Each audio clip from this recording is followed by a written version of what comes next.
Peggy 3.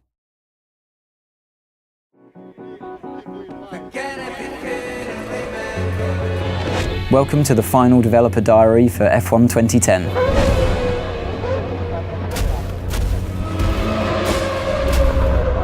At the beginning of the game, you don't start off as a test driver, you start off as a driver that's managed to secure a seat in a team at the beginning of the year. You know, in the real world, before you go to a track, before you start the season, you're fully aware with your team what the expectations are.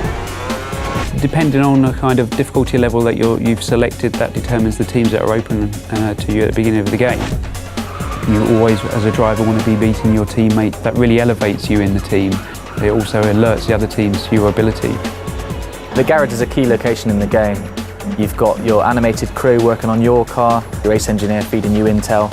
You've actually been lucky enough to have real race engineers get into the motion capture suits and really just perform the tasks that they do day to day. And that really is a great sensation when you come in there and you see your whole team around you and you really feel a part of that atmosphere.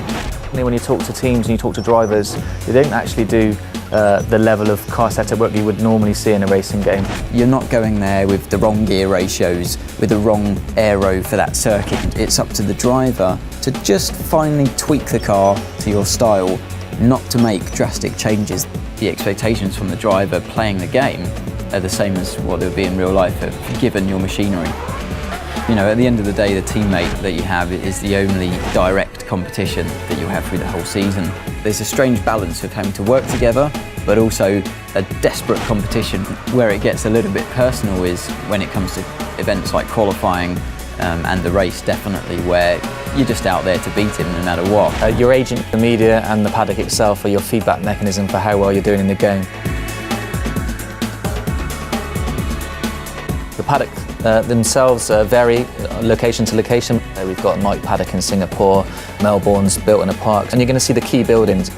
So the paddock's going to get busier, more press there, more pit girls hanging around, more rival drivers interested in you, the better you do on the track. We've got two different types of media in the game. You've got the impromptu media and you've got the press conference. When you speak to their characters in the press conference, it's usually about your race weekend performances.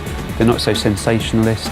It's an easier ride for you, definitely, but it's still a moment of celebration. Impromptu characters hanging around the paddock lane, they're always willing to take your first comments when you come out of practice, qualifying and race. The hardest thing, I think, is that if you've had a bad result, then you have to speak to the media and you have to remain calm and always say the right thing. You have to be a little careful of what you say to the media. Sometimes you'll say things in the heat of the moment. You're the only one that you can blame at the end of the day if you slip and open your mouth and say something you shouldn't have. When you finished on the podium, it's 1, 2, 3. You can tell the press conference characters all about the race weekend. Those are all of the things that I want to try and portray in the game as what happens in real life. Way beyond any computer game I've ever played before.